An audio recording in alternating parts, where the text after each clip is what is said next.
ஒரு வீடியோவை ஃபைனலாக யூடியூப்பில் அப்லோட் பண்ணுறதுக்கு முன்னாடி பேக்கெண்டில் நம்மளோட ஹார்ட் ஒர்க் அண்ட் எஃபர்ட் கணக்கு இல்லாமல் இருக்கும். இவ்வளோ எஃபர்ட் அண்ட் ஹார்ட் ஒர்க் போட்ட அந்த வீடியோவில் என்ன தான் இருக்குது அப்படின்றத ஆடியன்ஸ்க்கு தெரியப்படுத்துகிற ஒரு 10 பவர்ஃபுல் வேர்ட்ஸ் தான் டைட்டில்.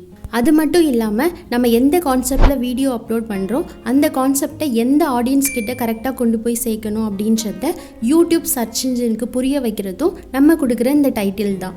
ஸோ இது மாதிரி எல்லா விதத்துலேயும் பர்ஃபெக்டான ஒரு டைட்டிலை நம்ம வீடியோஸ்க்கு நம்ம க்ரியேட் பண்ணுறதுக்கு இந்த 5 ஸ்டெப்பை மட்டும் நம்ம ஃபாலோ பண்ணோம் அப்படின்னாலே போதும். இதில் ஃபஸ்ட்டு ஸ்டெப் என்ன அப்படின்னா, மேக் இட் ஸ்மால்.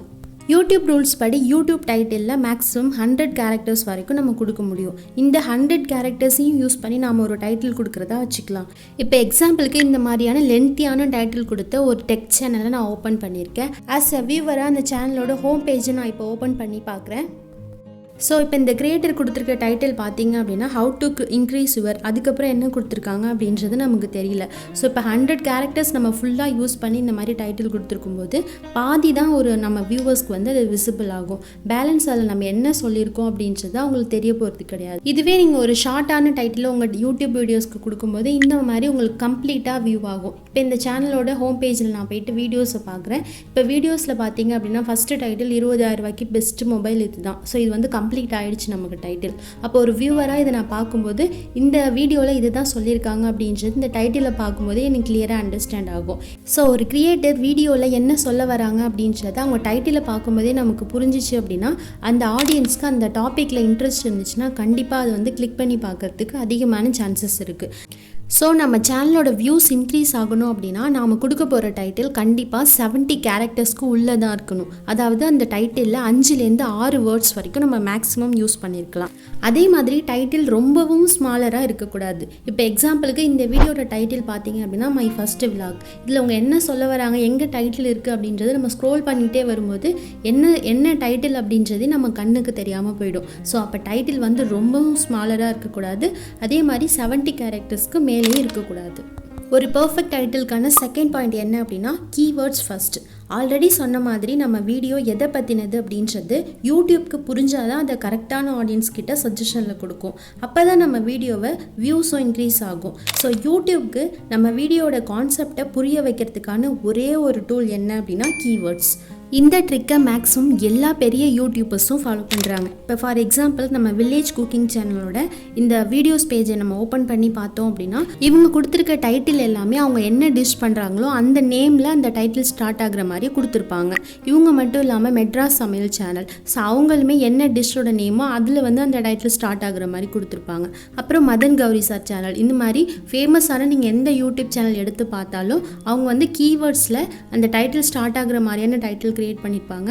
அப்படி இல்லை அப்படின்னா அவங்க கொடுத்துருக்க டைட்டிலுக்கு நடுவுலையோ அல்லது ஏதோ ஒரு இடத்துல கண்டிப்பாக அந்த கீவேர்ட்ஸ் இருக்கிற மாதிரியான டைட்டிலை வந்து சூஸ் பண்ணியிருப்பாங்க. ஒரு வீடியோக்கான கீவேர்ட்ஸை கண்டுபிடிக்கிறது ரொம்ப சிம்பிள் தான். உங்கள் ஆடியன்ஸ் உங்ககிட்ட இந்த வீடியோவில் நீங்கள் என்ன சொல்ல வரீங்க அப்படின்றத ஒரே ஒரு வேர்டில் சொல்லுங்கள் அப்படின்ற மாதிரி சொன்னால், உங்களுக்கு எந்த வேர்ட் ஃபஸ்ட் மைண்டில் ஞாபகம் வருமோ அந்த இம்பார்ட்டன்ட் வேர்ட் தான் உங்கள் வீடியோவோட கீவேர்டு. ஸோ முடிஞ்ச வரைக்கும் ஒரு வீடியோட டைட்டில் அந்த கீவேர்டில் ஸ்டார்ட் ஆகுற மாதிரி அந்த டைட்டிலை க்ரியேட் பண்ணுங்கள். அப்படி இல்லை அப்படின்னா அந்த வீடியோட டைட்டிலில் அந்த கீவேர்ட் கன்ஃபார்மாக வர மாதிரியான டைட்டிலை க்ரியேட் பண்ணுங்கள். ரொம்ப இம்பார்ட்டண்டான ரொம்ப சிம்பிளான 3வது பாயிண்ட் என்ன அப்படின்னா, கேபிட்டலைஸ். ஒரு வீடியோட டைட்டிலில் நீங்கள் இங்கிலீஷ் வேர்ட்ஸ் யூஸ் பண்ணுறீங்க அப்படின்னா அந்த ஒவ்வொரு வேர்டோட ஃபர்ஸ்ட் லெட்டரும் கண்டிப்பாக கேபிட்டலில் இருக்கிற மாதிரி செட் பண்ணுங்கள். இப்படி பண்ணும்போது அந்த டைட்டிலை படிக்கிற வியூவர்ஸ்க்கு அது என்ன வேர்டு அப்படின்றது பார்க்கும்போதே அவங்களுக்கு ஈஸியாக அண்டர்ஸ்டாண்ட் ஆகும். அதே மாதிரி அந்த டைட்டிலில் நம்ம யூஸ் பண்ணியிருக்க அந்த இம்பார்ட்டன்ட் வேர்டை ஃபுல்லாகவே கேபிட்டல் லெட்டரில் டைப் பண்ணிக்கலாம். ஸோ அதுதான் வந்து அந்த இம்பார்ட்டன்ட் வேர்டை மற்ற வேர்ட்ஸ்லேருந்து அவங்களுக்கு டிஃப்ரென்ஷியேட் பண்ணி காட்டும். அதே மாதிரி சில கிரியேட்டர்ஸ் பார்த்தீங்க அப்படின்னா அவங்களோட டைட்டிலில் ஃபுல்லாக கேபிட்டல் வேர்ட்ஸில் கொடுத்துருப்பாங்க. இது மாதிரி ஃபுல்லாகவே கேபிட்டல் லெட்டர்ஸில் கொடுக்கும்போது ஒரு வியூவர் ரேண்டமாக யூடியூப்பில் வீடியோவை ஸ்க்ரோல் பண்ணிகிட்டே வரும்போது நம்ம கொடுத்துருக்க அந்த கேபிட்டல் லெட்டர் டைட்டிலை படிக்கிறதுக்கு ரொம்பவே டஃப்பாக இருக்கும். ஸோ அதனால் அவங்க ஸ்கிப் பண்ணிட்டு போகிறதுக்கு நிறைய சான்சஸ் இருக்குது. ஸோ டைட்டிலில் கொடுத்துருக்க ஒவ்வொரு வேர்ட்ஸோட ஃபர்ஸ்ட் லெட்டரில் கேபிட்டலில் கொடுக்கணும். அதுக்கப்புறமா அந்த டைட்டிலில் எது மெயின் வேர்டோ அந்த வேர்டை ஃபுல்லாகவே கேபிட்டல் லெட்டரில் கொடுக்கணும். அதர்வைஸ் டைட்டில் ஃபுல்லாகவே ஸ்மால் லெட்டர்லையோ அல்லது கேபிட்டல் லெட்டர்லையோ இருக்கிறத கம்ப்ளீட்டாக அவாய்ட் பண்ணிவிடுங்க. ஒரு பர்ஃபெக்டான டைட்டிலுக்கான 4th இம்பார்ட்டன்ட் பாயிண்ட் என்ன அப்படின்னா, யூஸ் பவர் வேர்ட்ஸ்.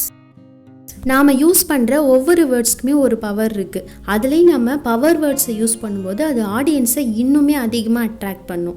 இந்த பவர் வேர்ட்ஸ் அப்படின்றது என்னென்னா like simple, easy, attractive, amazing, yummy, smart, இது மாதிரியான சில வேர்ட்ஸ் தான். இப்போ எக்ஸாம்பிள் பார்த்தீங்க அப்படின்னா இந்த தம்ப்நெயிலுக்கு நாம் 2 டைட்டிலை க்ரியேட் பண்ணலாம். Title A, how to make biryani in Tamil. Second title பார்த்தீங்க அப்படின்னா how to make tastiest biryani in Tamil. இது ரெண்டுத்தில் நம்ம எதை சூஸ் பண்ணுவோம் அப்படின்னா கண்டிப்பாக செகண்ட் ஒன்று தான் சூஸ் பண்ணுவோம். ஸோ இதுதான் இந்த பவர் வேர்ட்ஸோட பவர். அதே மாதிரி நார்மலான டைட்டிலை விட இந்த மாதிரி நம்பர்ஸ் யூஸ் பண்ணி லிஸ்ட் அவுட் பண்ணுற மாதிரியான டைட்டில் இன்னுமே ஆடியன்ஸ் அதிகமாக அட்ராக்ட் பண்ணும். For example 5 ways to increase our communication skill, 3 tips to increase our channel views.